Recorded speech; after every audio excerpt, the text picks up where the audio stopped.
हाँ जी दोस्तों, क्या हाल चाल है। आप सभी लोग देख रहे हैं मेडिकल पॉलीमेथ। आज हम लोग बात करने वाले हैं माइग्रेन के बारे में कि माइग्रेन के क्या कुछ सिम्टम होते हैं और आप लोग ये कैसे पता कर सकते हैं कि जो माइग्रेन आप लोगों को हुआ है वो आप लोगों को नॉर्मल हेडेक हुआ है या फिर आप लोगों को माइग्रेन हुआ है। इसके बारे में आज हम लोग जो डिटेल में बात करने वाले हैं। एंड उसी के साथ साथ हमारे जो गेस्ट हैं डॉक्टर प्राची महाजन, वो आप लोगों को ये भी बताने वाले हैं कि किस तरीके से आप लोगों को माइग्रेन को क्योर करना है। क्या कुछ ऐसी चीज़ें हैं जिनका आप लोगों को ध्यान रखना है, क्या कुछ ऐसे फूड्स हैं जो कि आप लोगों को अवॉइड करना है। तो सारी बातें हम लोग करने वाले हैं, इसीलिए आइए फटाफट से स्टार्ट कर लेते हैं इस वीडियो को। सबसे पहले welcome doctor Prachi Mahajan. Thank you. आप सबसे पहले हमें ये बताइए कि माइग्रेन जो है होता क्या है, रूट कॉज क्या है माइग्रेन। देखिए, माइग्रेन जो है एक प्रकार का हेडेक है और ये वन साइडेड होता है। वन साइडेड हेडेक हमें मिलता है माइग्रेन में, एक ही साइड सर दर्द होता है। वैसे तो कई प्रकार रहते हैं लेकिन मोस्ट कॉमन मैनिफेस्टेशन जो रहता है वो वन साइडेड हेडेक रहता है। इसीलिए हिंदी में से अर्ध कपाल सर दर्द भी कहते हैं। अर्ध यानी हाफ, कपाल यानी मस्तिष्क। तो हाफ साइड इसका हेडेक हमको मिलता है। साथ ही साथ बहुत ज़्यादा इंटेंस नेचर का होता है, यानी बहुत सीवियर नेचर का होता है और पेशेंट को जी मचलाता है पेशेंट का, साथ में नौशिया होता है, वॉमिटिंग आती है पेशेंट को, और कोई भी स्ट्रॉन्ग लाइट या नॉइज़ रहे उसकी तरफ सेंसिटिविटी बढ़ जाती है। स्ट्रॉन्ग लाइट के बारे में आप कुछ बता सकते हैं, किस तरीके की स्ट्रॉन्ग लाइट आप बात कर रहे हैं? जी, जैसे कि बहुत ज़्यादा तेज आर्टिफिशियल रोशनी हो गई तो ये एक प्रकार का ट्रिगर रहता है। माइग्रेन का जो अटैक्स आता है वो ट्रिगर के कारण आता है। चलिए, तो मेरा दूसरा सवाल आपसे ये होगा कि माइग्रेन के क्या कुछ ट्रिगर्स होते हैं, उसके बारे में थोड़ा आप डिटेल में बताइए। जी, माइग्रेन के कई सारे ट्रिगर्स हो सकते हैं और हर पेशेंट के ये अलग अलग भी हो सकते हैं। मोस्ट कॉमन की अगर हम बात करें तो अल्कोहल हो गया। अल्कोहल भी एक प्रकार का ट्रिगर है जो कि माइग्रेन के अटैक शुरू करवा सकता है।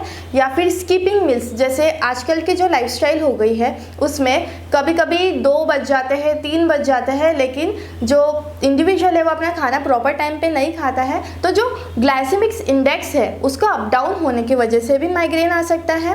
साथ ही और दूसरे ट्रिगर अगर हम देखें तो जैसे मैंने आपको बताया, स्ट्रॉन्ग लाइट या स्ट्रॉन्ग नॉइज़ की वजह से भी आ सकता है माइग्रेन का अटैक। और बहुत सारे फूड आइटम्स होते हैं जिसके कारण माइग्रेन का अटैक ट्रिगर होता है, जैसे कि रेड वाइन। हम कह सकते हैं कि रेड वाइन एक ट्रिगर की तरह एक्ट करती है बहुत सारे पेशेंट में। ओल्ड चीज़ एक ट्रिगर की तरह एक्ट करता है।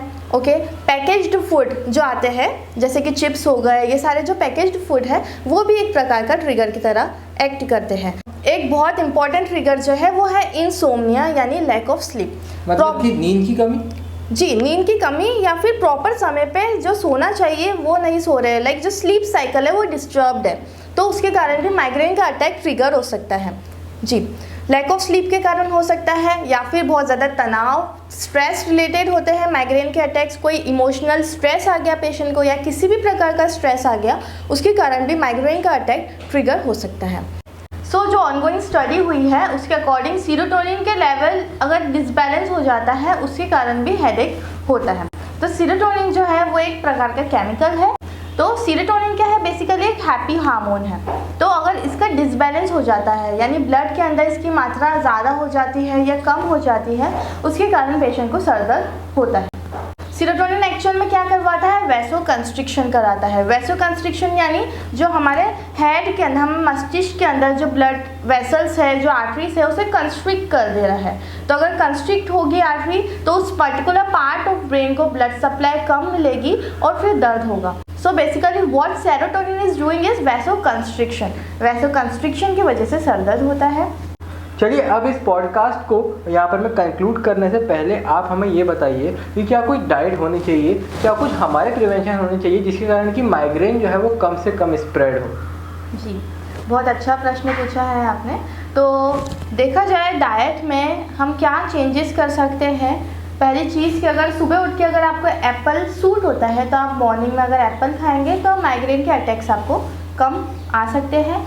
इसके साथ में जब आपको सर दर्द होता है तो कोल्ड कंप्रेशन आप कर सकते हैं, यानी जो कोल्ड कंप्रेशन बैग रहता है उसे आप अप्लाई कर सकते हैं आपके हेड पर जहाँ पे आपको सर दर्द हो रहा है, तो आपको राहत मिलेगी। और इसके साथ में कुछ सिंथेटिक केमिकल्स होते हैं जो कि डेली लाइफ में हम नोइंगली अननोइंगली यूज़ करते हैं, जिसके बहुत हार्मफुल साइड इफ़ेक्ट्स रहते हैं, जैसे कि एस्पार्टेम। एस्पार्टेम एक स्वीटनर की तरह, आर्टिफिशियल स्वीटनर की तरह कई लोग इसे यूज़ कर रहे हैं जो कि बहुत ज़्यादा कैलोरी कॉन्शियस होते हैं, तो नॉर्मल रिफाइंड शुगर के बजाय एस्पार्टेम यूज़ करते हैं, जिसके काफ़ी सारे साइड इफ़ेक्ट्स होते हैं। उसमें से एक ये है migraine, it act as a trigger in migraine. Okay, so ये अवॉइड करने का कहते हैं हम, मेरे जो भी पर्सनल क्लाइंट्स रहते हैं, पेशेंट्स रहते हैं, उन्हें मैं अवॉइड करने का बोलती हूँ एस्पार्टेम। और पैकेज्ड फूड अवॉइड करना रहता है। वुमेन्स को OCP जो ओरल कॉन्ट्रासेप्टिव पिल्स वगैरह जो लेते हैं उसके कारण भी माइग्रेन के अटैक्स ट्रिगर होते हैं। HRT हार्मोनल रिप्लेसमेंट थेरेपी जो कि आफ्टर मेनोपॉजल दी जाती है, तो उसके कारण भी कई बार माइग्रेन के अटैक्स ट्रिगर होते हैं। तो ये सब चीज़ें हमें ध्यान में रखनी है। साथ में जितनी ज़्यादा एरोबिक एक्सरसाइजेस हम करेंगे उतना ज़्यादा अच्छा रहेगा। बाहर खुली हवा में जितनी ज़्यादा एक्सरसाइजेस करेंगे उतना ज़्यादा अच्छा रहेगा कि ब्रेन टिश्यूज़ को प्रॉपर अगर ऑक्सीजन मिलेगा तो उतना ही ज़्यादा माइग्रेन के अटैक्स कम आएंगे। साथ ही साथ आप मेडिटेशन कर सकते हैं, योगा कर सकते हैं। एक योगिक प्रैक्टिस ये है कि आप जहाँ बिंदी लगाते हैं वहाँ अगर प्रेस करें तो माइग्रेन के अटैक में आपको रिलीफ मिलेगा, क्योंकि ये जो मेन है ये एक्यूप्रेशर पॉइंट रहता है हेडेक का। साथ ही साथ आपको डाइट में कुछ विटामिन ऐड करने हैं भरपूर मात्रा में, तो आपका माइग्रेन का अटैक कम से कम होगा। जैसे कि vitamin B6, vitamin B9, vitamin D, vitamin B12, ये सभी चीज़ें बहुत ज़रूरी रहती हैं। विटामिन D तो आपको सनलाइट से मिल सकता है, ठीक है, सनलाइट से आप लीजिए। ज़्यादा मैं सप्लीमेंट लेने का अवॉइड करूँगी क्योंकि वो पुअरली एब्जॉर्ब होते हैं बॉडी में और थोड़े बहुत उसके साइड इफेक्ट्स भी होते हैं। तो जितने ज़्यादा आप नेचुरली उसे लेंगे उतना ज़्यादा अच्छा रहेगा। विटामिन B12 के जो सोर्सेज है वो ज़्यादातर नॉन वेजिटेरियन सोर्सेज है, बट आप वेजिटेरियन हैं तो वेजिटेरियन डाइट में कर्ड के थ्रू आप विटामिन B12 भरपूर मात्रा में ले सकते हैं। साथ ही जो फर्मेंटेड फूड्स रहते हैं जैसे कि डोसा, इडली, इसमें भी कई मात्रा में विटामिन B12 होता है। और विटामिन B12 का बेसिकली आपके गट हेल्थ पे बहुत ज़्यादा डिपेंड करता है। जो आपके गट के जो बैक्टीरियाज है वही कुछ अमाउंट में सिंथेसिस करते हैं विटामिन B12। तो आपको आपका प्रॉपर गट हेल्थ का ध्यान देना है, साथ ही साथ एरोबिक एक्सरसाइजेस खूब करना है, और जो आपके ट्रिगर्स है उससे आपको जितना अवॉइड करेंगे उतना ज़्यादा अच्छा है।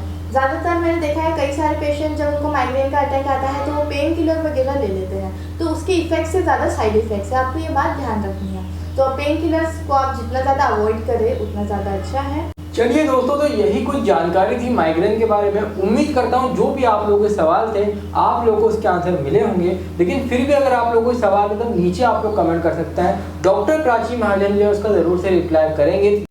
फिलहाल वीडियो में नहीं दोस्तों, मैं आपसे चाहता हूँ इजाजत, अगली बार दोस्तों आपसे फिर मिलूंगा नए टॉपिक के साथ, नए वीडियो के साथ। तब तक के लिए जय हिंद, जय भारत।